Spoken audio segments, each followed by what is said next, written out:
Hey, everybody. Welcome to another exciting episode of Clinic Gym Radio. I am your host, Dr. Josh Satterley, and it is my absolute pleasure today to be joined by one of the, let me think how to say this, one of the veteran functional chiropractors in the world, Dr. Skip George from La Jolla, California. Skip, how's it going?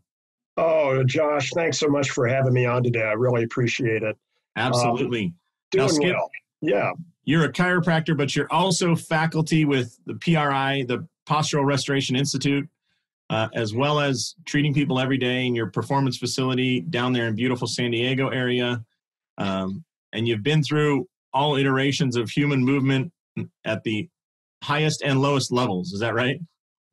Well, and still exploring. I don't think it ever stops for all of us, and especially this group that are pushing the envelope and always progressive, looking at new ways to be better and help our patients.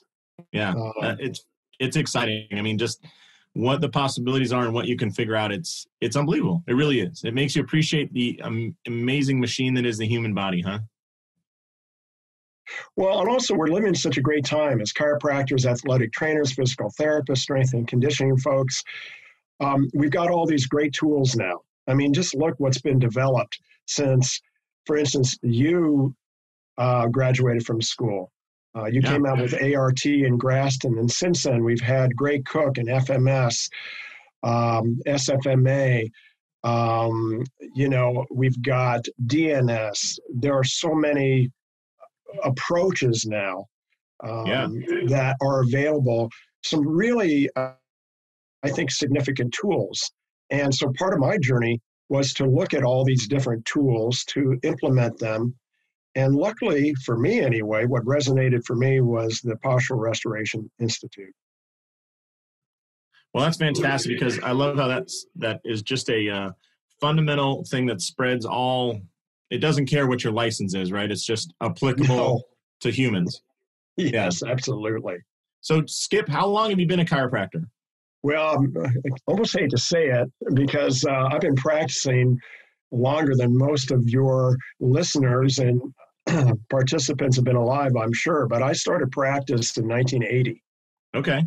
Now, and so it's go ahead. Now 40 years. And one of the things you and I talked about during my chiropractic years, I was actually managing a gym up in Los Angeles. It was called Vince's Gym, kind of a famous old bodybuilding gym that was not co-ed. It was part of the West Coast sort of counterculture of Muscle Beach and Arnold and all of those people that came out of the 70s. So that opened my eyes up to fitness. Vince Gironda was really ahead of his time in terms of nutrition. I learned the dark side of fitness at the time. I was a naive 20-year-old, 21-year-old. And I always wondered, well, how the heck do these guys get so big? Chicken breasts and broccoli? And absolutely. And this guy really good water. This guy, exactly. Bigger Hostetler, I'll never forget him. He's still up in LA. He's the private investigator. And he was one of those guys that rode in on a chopper. And I said, Barry, how come these guys get so big? He laughed at me and he said, kid, you know what Big D is? I said, no. Dianabol. Do you know what Winsterol is? No. But anyway, the point is, it was an education from a naive perspective as I was going into a natural healing art called chiropractic. Now, did that experience at the gym, is that what drove you to be a chiropractor? Were you already on that path? Like, how did that work out? You listen, my good friend Bob Slade, who was working there, was in chiropractic school. He had that job. It put him through chiropractic school, and he said, hey, kid, I'm going to be moving on. Do you need this job? You can work and go to school. I said, heck yeah. But I had never worked out really like this before. All of a sudden, I'm working out using Vince Gironda's formula without the steroids. Okay. I was going to say, when you say formula, what exactly is the formula? The formula was his workout formula, good nutrition, lots of supplements, vitamin supplements, and, it's essential fatty acids, Argentinian desiccated beef liver. And Oh God. all of a sudden, here I am. 90 days later, I've got muscles. And I said, where the heck did these come from? So that's what I meant by his formula worked. Yeah, this is, I dabbled a little bit in a few different supplements when I was a kid in high school. So it's like mid 90s.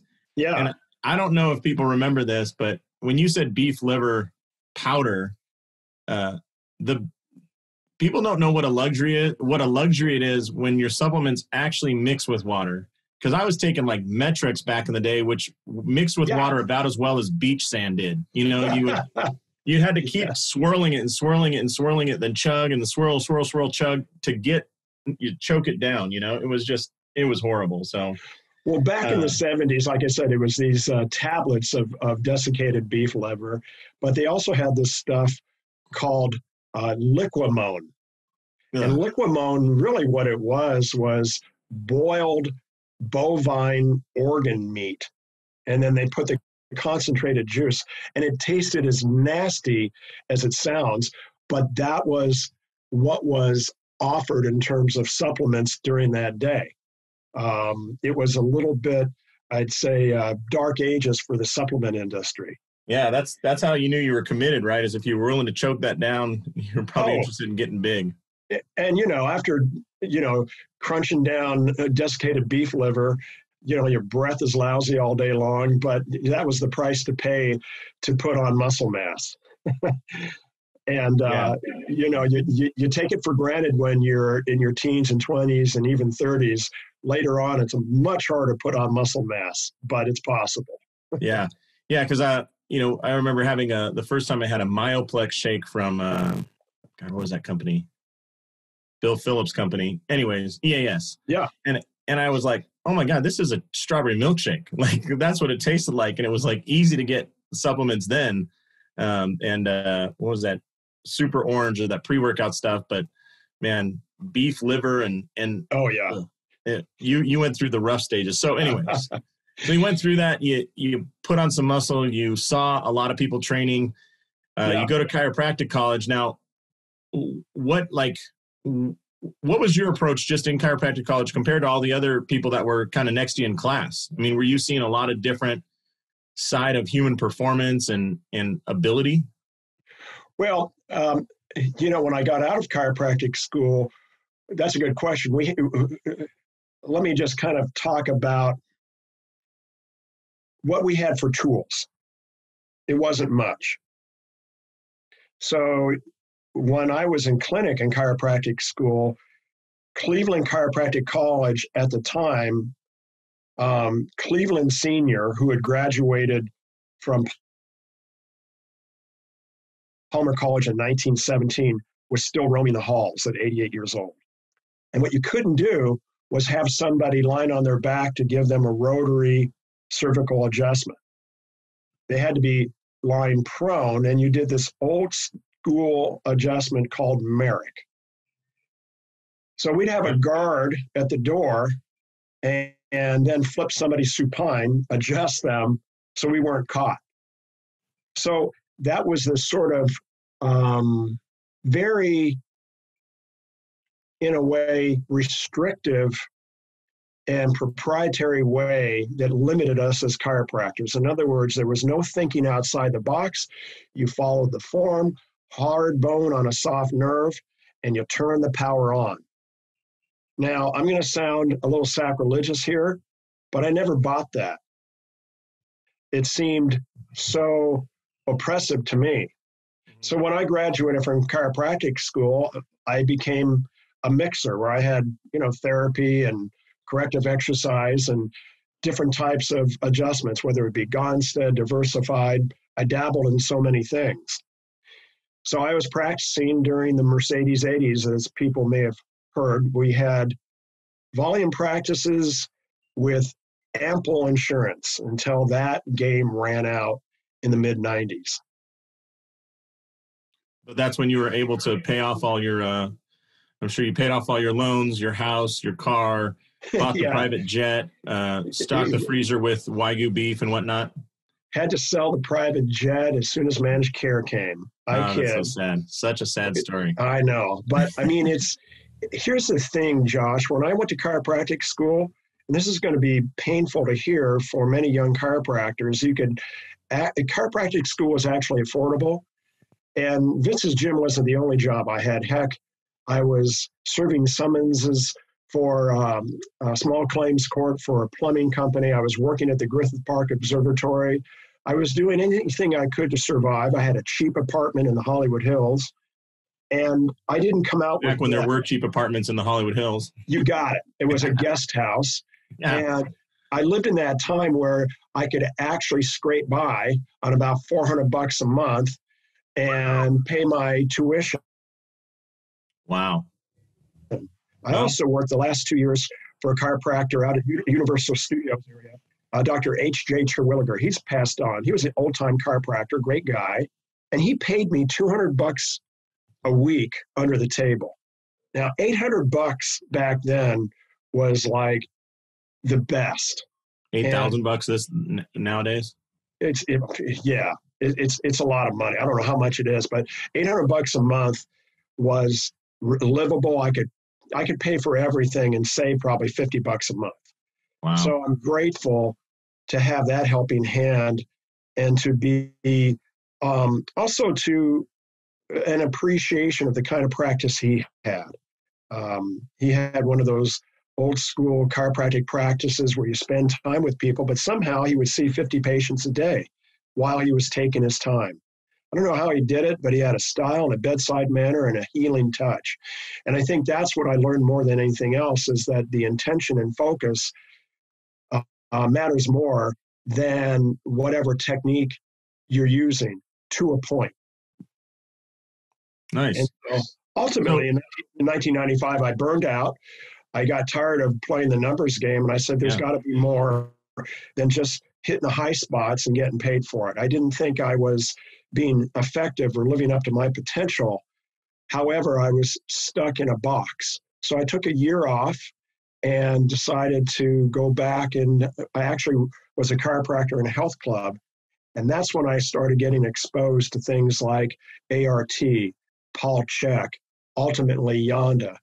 And then I opened up my new practice, my second practice, in a different location in 2000.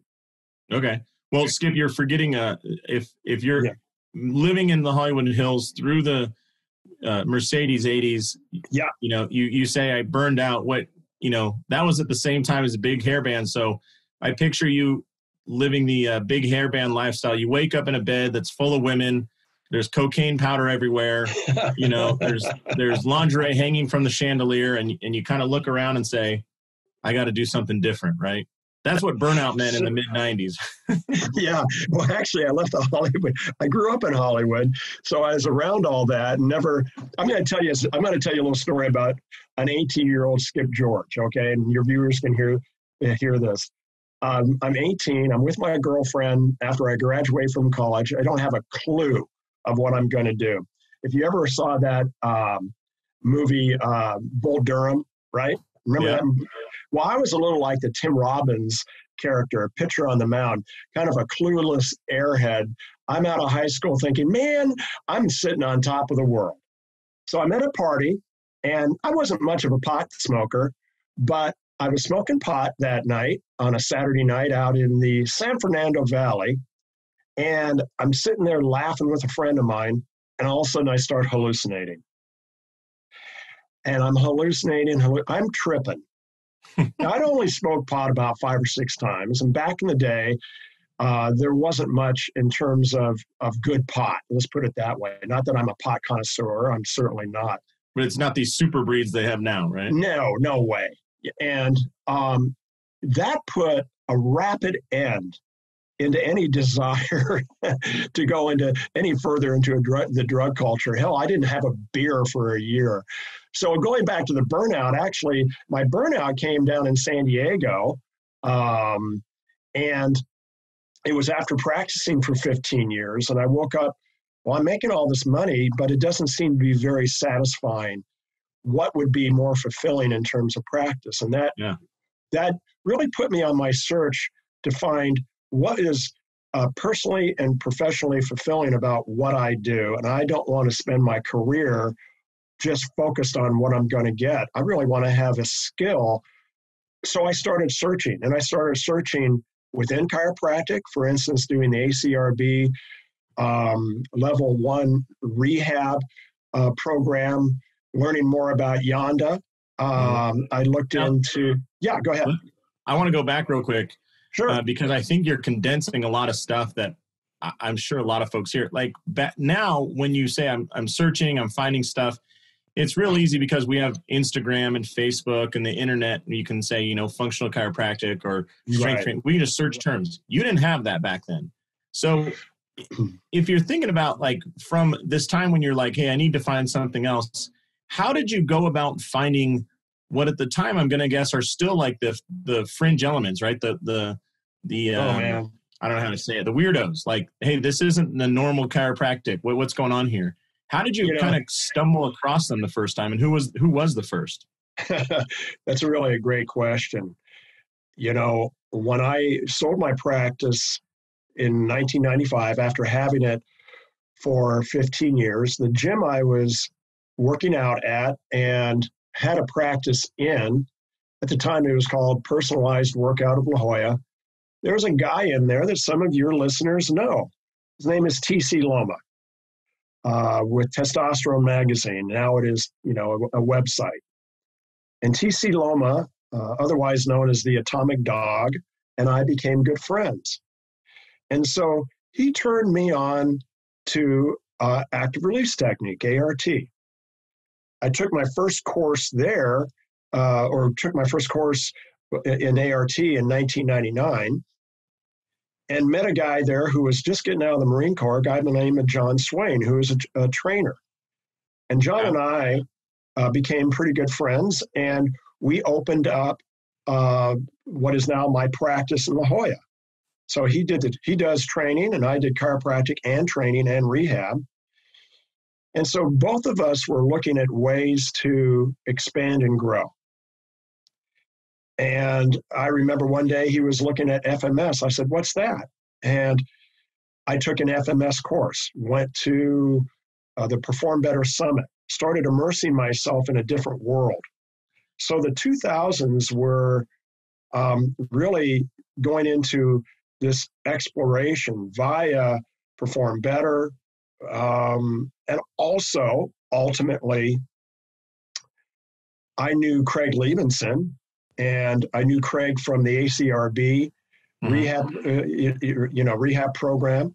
Yeah, I had taken Craig Liebenson, Charlie Weingroff. They did a weekend seminar up in Santa Monica back about, 16 years ago. And then one day in March of 2012, I went to one of Craig's seminars down in Phoenix, and he had his, I think it's called his Magnificent Eight. It's his way to assess. We were having lunch, and he was talking about DNS, and PRI came up. And I said, "What's that?" And as he described it, I became really intrigued. So John Swain, the guy, my office mate, share office space with, he and I decided, let's go down and take a course on PRI. My first course was a course called Postural Respiration. And it blew my mind.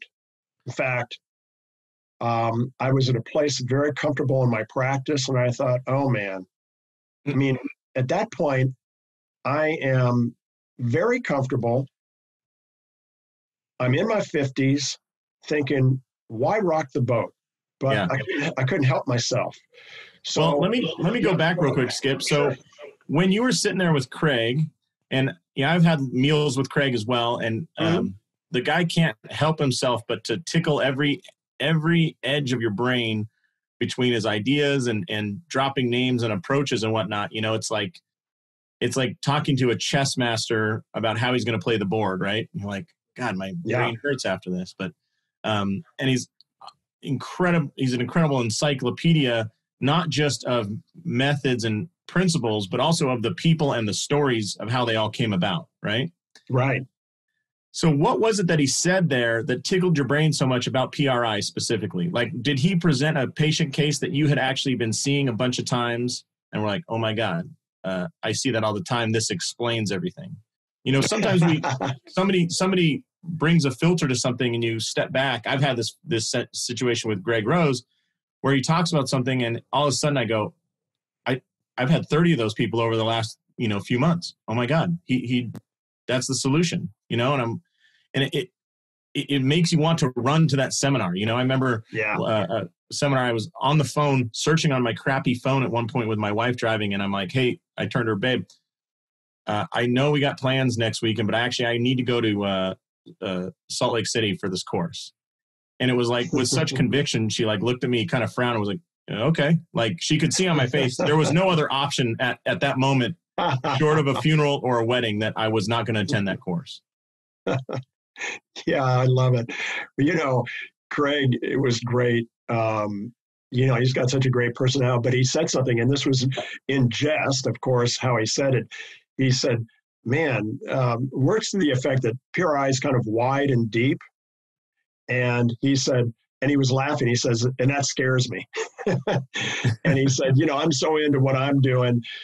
And the meaning was, Craig wasn't scared, but he was saying that, boy, that's just another rabbit hole for him to go to, and he's got plenty on his plate.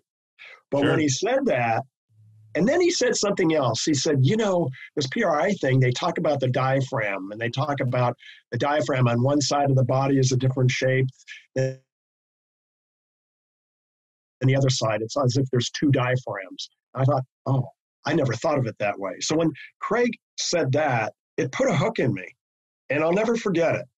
So I don't know if Craig knows that. I should call him up and let him know that. We haven't talked in a while, but I do email him occasionally, invite him to a course, and come on, Craig, come to a course now. So I hope he does.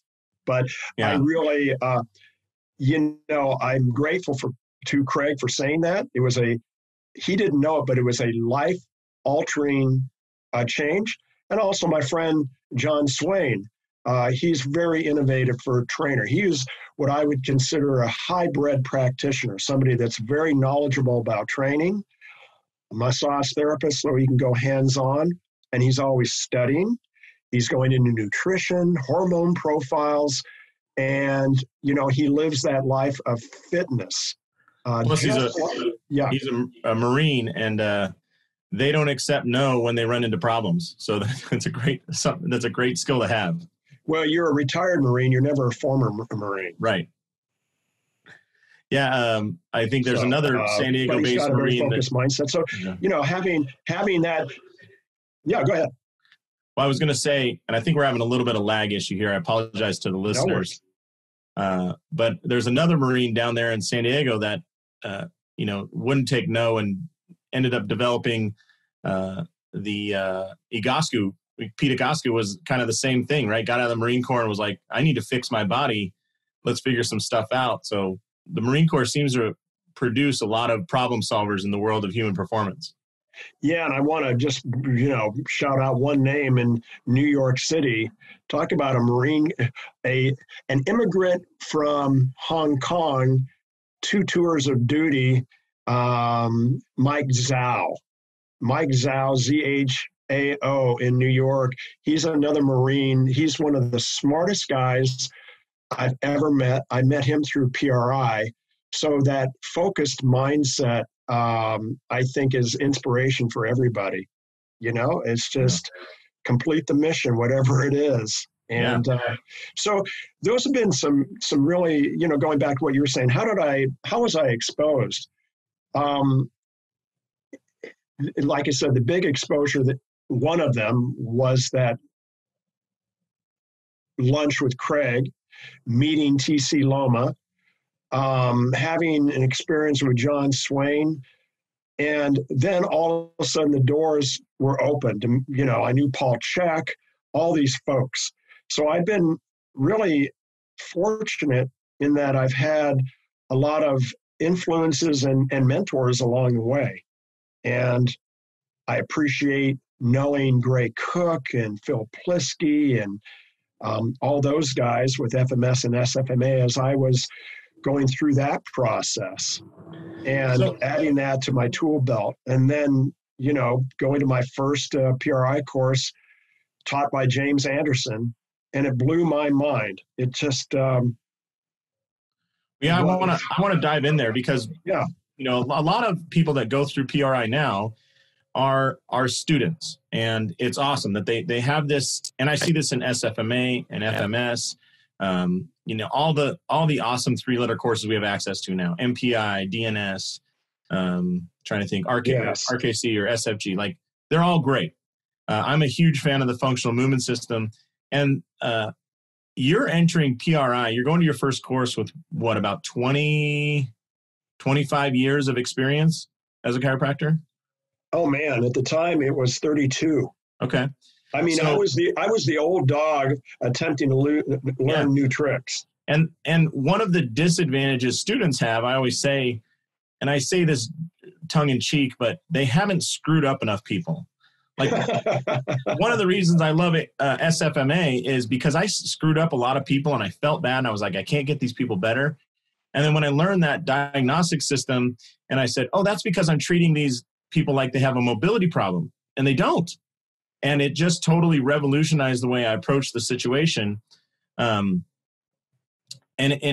because I had all that emotional baggage of screwing up friends and family and not being able to help them, right? Right. And I picture you going to a PRI, and what was that first course like as far as, I guess you just had a ton of gut instinct about stuff that was just massively clarified over a weekend. It was overwhelming. It was humbling. And sort of like when you dove into SFMA, it was like, oh my gosh, there's a different universe here that I've been unaware of that could make such a difference. So I was grateful to get the information then, but I was also a little envious of all the students and younger people, like you mentioned, that are getting it now and implementing it from day one. And so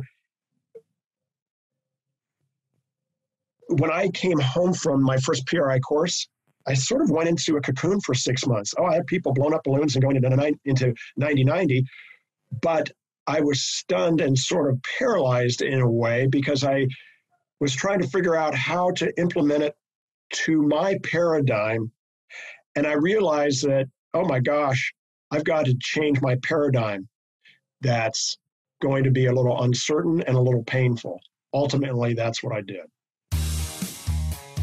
Are you looking to get into the tennis crowd locally? Then I would highly recommend you check out racketfit.com. Now, RacketFit is designed by the same crew that brought us TPI, Titleist Performance Institute, but it's designed around the game of tennis. Now, if you know anything about tennis, you know that it is a fantastic pool of patients because typically tennis players can pay cash and they can come in for performance care.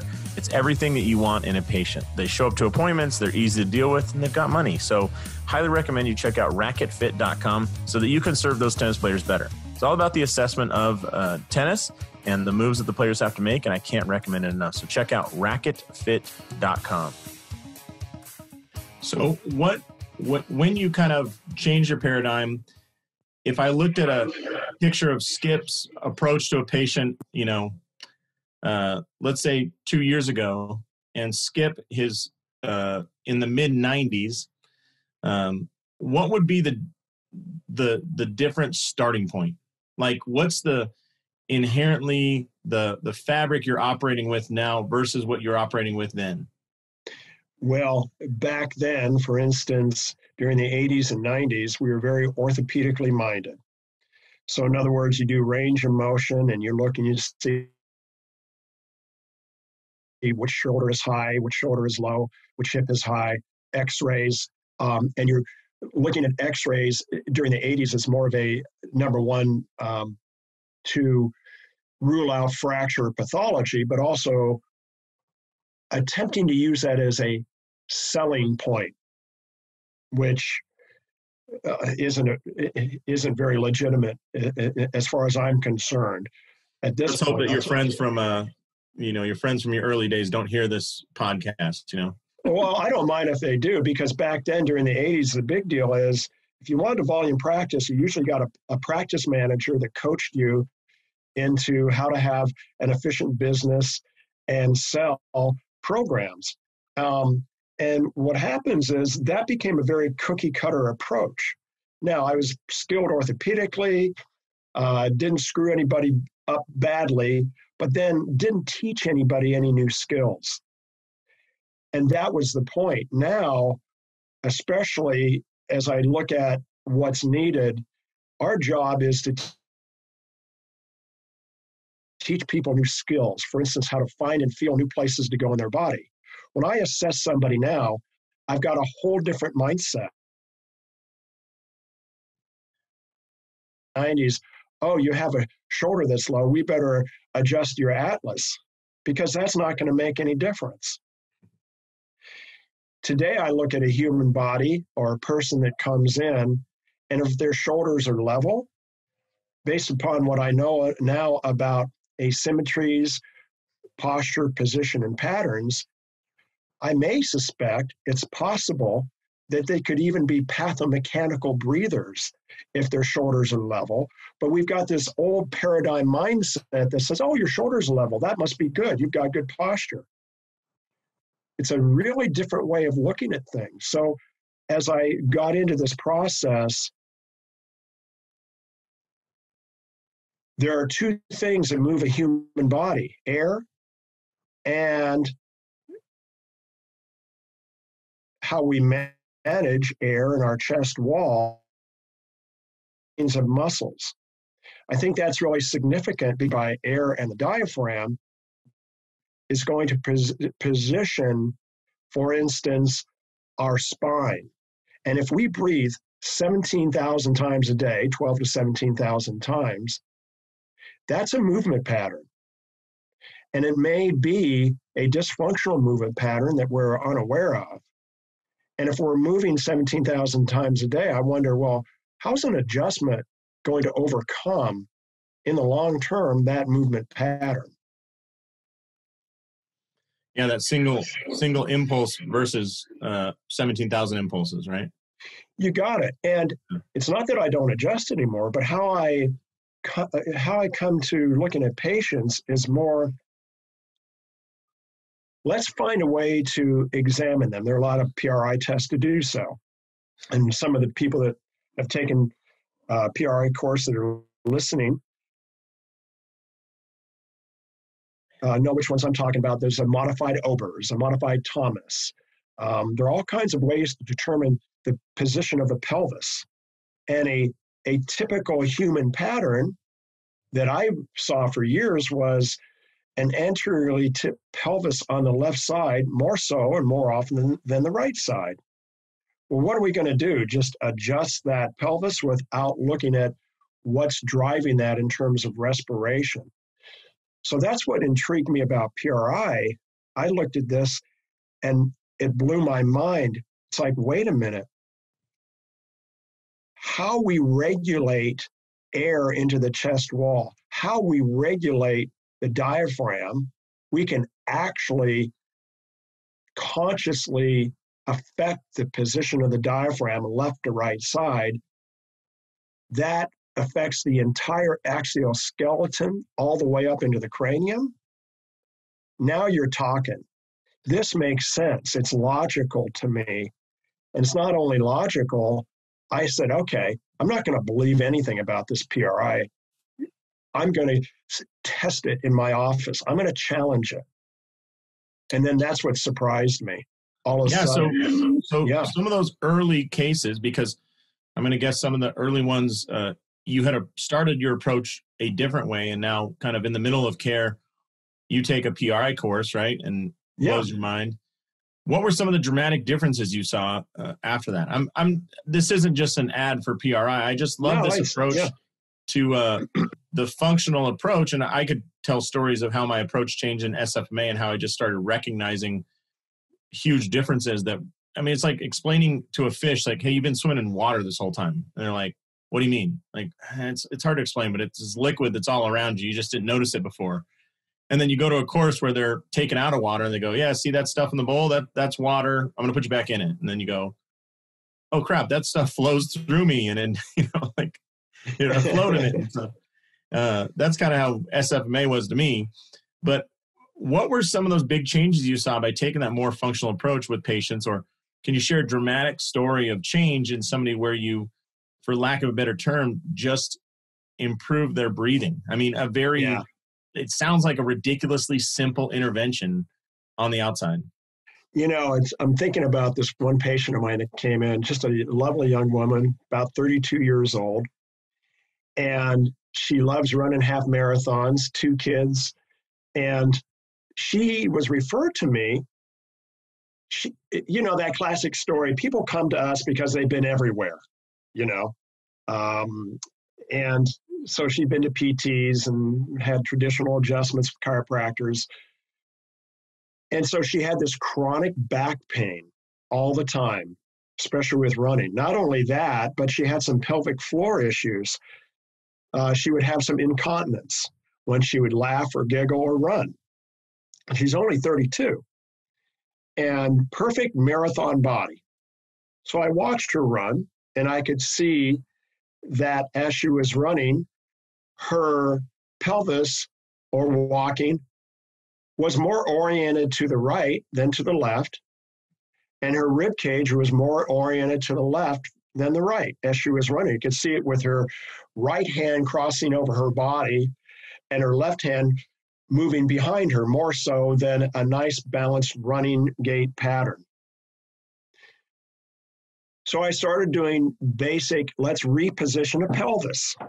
Now, I know this is going to be hard to try to translate to everybody, but let's put it this way. Let's use a muscle to take an anteriorly tipped left hemipelvis or ilium, and let's posteriorly tip it to a place we call neutral by using a hamstring, by using, for instance, a 90-90 on a wall, 90-90 with what we call a hip lift with a hip shift, and actually engage that hamstring to reposition the pelvis, number one. Number two, there is a difference with her rib cage.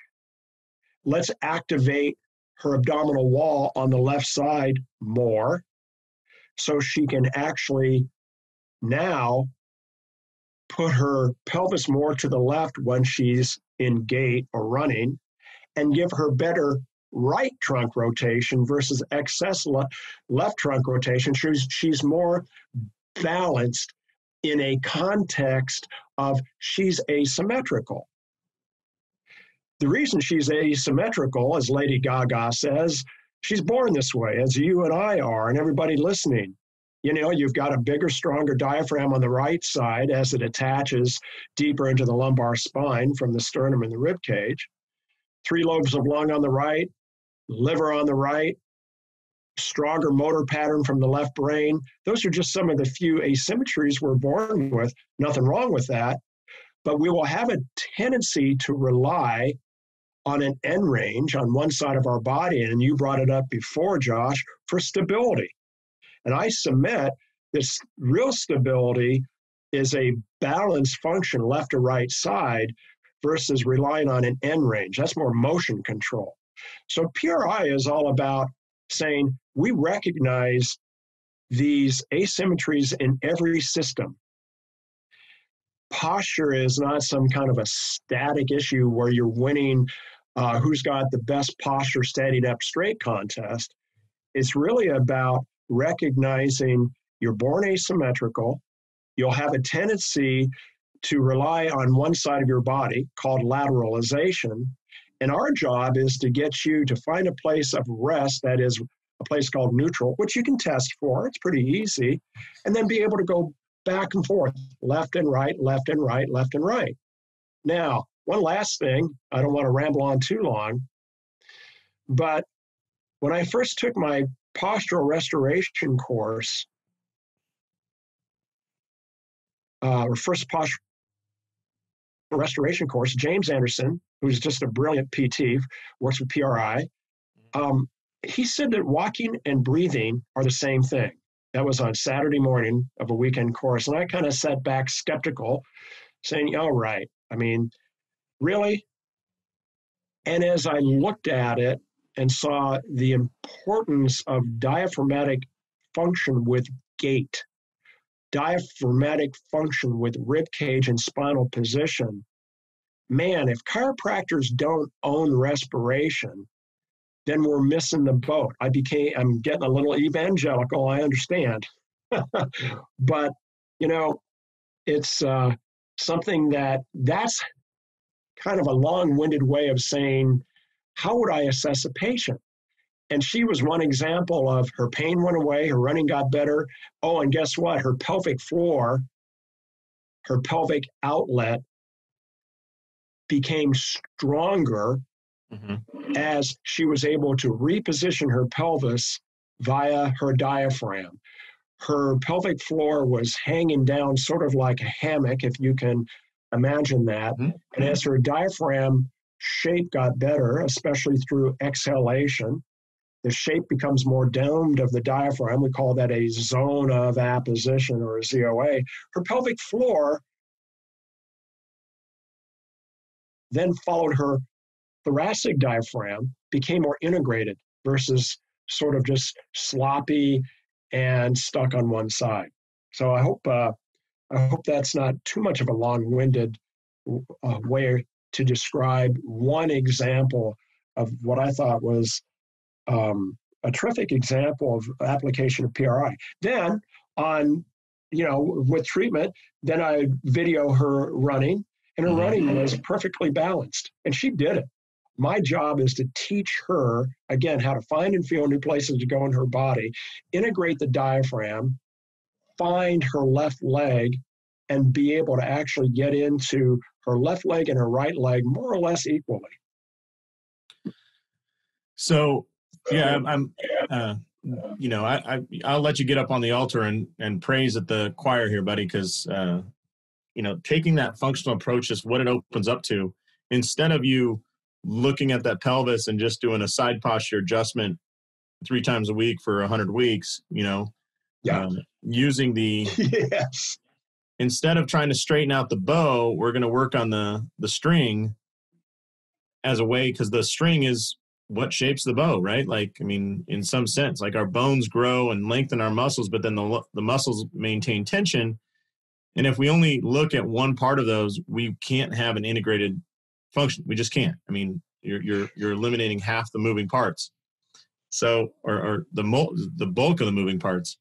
I just love hearing the story about, how your approach was with her, because I'm sure for her too, when you make those great treatments, at least in my experience, there's not a single thing that improves. It's not just like they say, oh yeah, my pain went away. It's that, they'll say like, yeah, my pain went away, but also I can hit the ball 20 yards further, but also I shaved 32 seconds off every mile, but also, I can do X, Y, Z that I've never been able to do. So I think that's part of the excitement there for me is that how, when you make those functional improvements, it affects the entire system, It really does. And one thing too, at that point, I'm going to pull out my good old fashioned Gonstead.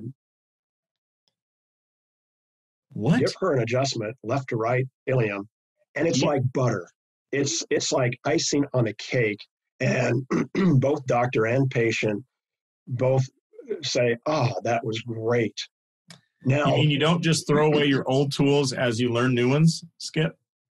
Apply them when necessary. It's like, you've got a toolbox, look at it. That's why I just love, again, going back to everything we're talking about, all these different techniques. I met Brett Winchester at the ACA Rehab Council. Shout out to Jeff Tucker. Some of your listeners know Jeff, who is the ACA Rehab Council president. But I mean, Brett is such a great guy, and he's got such a great understanding of DNS. That's another tool. There's so many great tools. Right. So I've just got to, I got to say, for all your listeners, check them out. PRI for me. By the way, can I back up on a story a little bit? Absolutely. After I got introduced to PRI and started taking courses, listen, my mentor and friend, Ron Hureska, who's the founder of PRI, we just hit it off. And I said to Ron, Ron, how come chiropractors can't get certified in PRI? Because they have a certification process for athletic trainers, for physical therapists, occupational therapists, and now for chiropractors. And he said, well, nobody asked. And I said, well, I'm asking. So we had this great meeting. It was actually down at Jeff Tucker's place in Marina Del Rey, and another friend of mine, Cole Ellis, was there, and Richard Chung in LA. And we just had this great meeting of chiropractors and a physical therapist and saw the application of PRI to chiropractic. I became the first chiropractor to be certified. It's called a postural restoration certification. Chad Moreau up in LA, I think Chad checks in every once in a while. He became the second chiro. Vince Brunel this year is going to be certified. But the point is, more and more chiropractors are getting introduced to PRI. This was my journey of getting into PRI to open the door for all of us.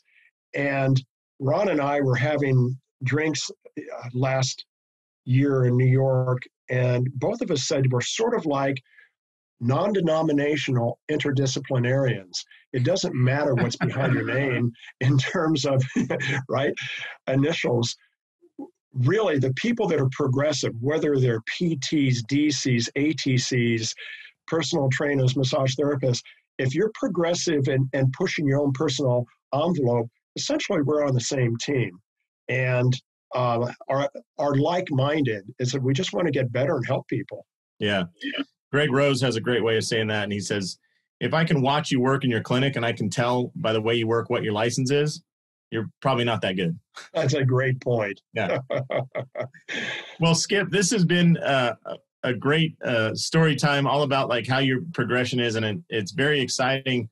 I think we got to say as a profession, congratulations on your certification, not because you need to have PRI, but because it shows that no matter how much experience you have, there's still that desire to sharpen the sword and get better every day. So on behalf of our profession, thanks for being one of the good ones, man.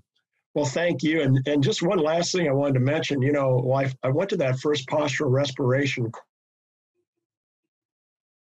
course and was really intimidated by it. When I got my PRC, Ron and another guy, Mike Cantrell, Ron Ruska, sat me down and said, we want you to teach postural respiration. I was, needless to say, was blown away. So the two courses I teach, postural respiration and a must for chiropractors is cervical revolution. That course has given me such an appreciation for our profession. And it was a PT, and forget the initials behind his name, that put it together, that blends chiropractic and osteopathy and occlusion and so many different disciplines in such a great way. So it's too much fun. Well, if folks want to take that, or they want to get more information about PRI or take one of your courses, where can they find that? It's easy. Just go to posturalrestoration.com. There are three primary courses. Postural respiration is one. Myokinematics, that is another course all about the pelvis and lumbar spine. Chiros, PTs, trainers, they're all performance, rehab, and treatment courses. And then there's the one called pelvis restoration. Those are called three primary courses. You can do those online if you like. For most states, you can get continuing education credits. And then when we get back to teaching live again, one of the secondary courses is cervical revolution. That's the course I teach. But within PRI, there are a lot of advanced courses. All this stuff is really postgraduate work. But what I like about the home study courses is that you can stop it, you can rewind it, because they are all information dense. The limitation, of course, with a home course is that you can't be live and get coached on techniques. But as soon as we get over this COVID thing, we'll be back with live courses. Awesome. And, if anybody has questions, they can always contact me via Messenger. Any of your listeners, if you got questions, lay them on me. I've got time. So. Very nice. Well, Skip, this has been a little slice of heaven. I want to say thanks. I appreciate you being on the podcast and sharing your story. Maybe we can do this again soon and dive into other aspects of it, because we kind of brushed over the early bodybuilding days, and I'd love to know if you ever ran across Franco Colombo. One of the most famous bodybuilding chiros of all time, right? I have stories about Franco. He is one of the good guys. That's awesome. Yeah. So I'd love to talk to you about that and some of the other characters that I'm still in contact with from the gym. Yeah. So, but thank you, Josh. It's been a real pleasure getting to know you over the past couple months, and I appreciate all the podcasts you were doing and including everybody. And it's a real service for all of us that are moving through. Yeah, this whole thing started from an article I wrote, and then it turns out you wrote an article kind of a similar vein, but 10 or 15 years before. So oh yeah, and one last thing, if you want to know more about PRI, go into Dynamic Chiropractic. Okay. I've written a bunch of stuff on the thorax, the pelvis, and the cervical spine. So it's all in Dynamic Chiropractic. And I did an interview with Gray Cook. Gray is such for those of you who have not met Gray Cook, he is a ball of energy and enthusiasm. Yep. And smarts. Yep. And an amazing order. So, right. So, all right. Well, okay. Skip, I really appreciate it. And on behalf of Skip George down in beautiful La Jolla, California, this is Dr. Josh Satterley saying, go out there, maximize your license, and live the life you dream of. Thanks a lot, Skip. Take care, Josh. Take care, everyone. Thanks so much for checking out these videos. I hope they're useful. We'll cover things like rehab, exercise, business model, progressions, layout, everything else that helps you build a clinic. So if you're interested, you can click here, there, here, or anywhere to get more videos just like this. Thanks a lot for watching, and we'll see you soon.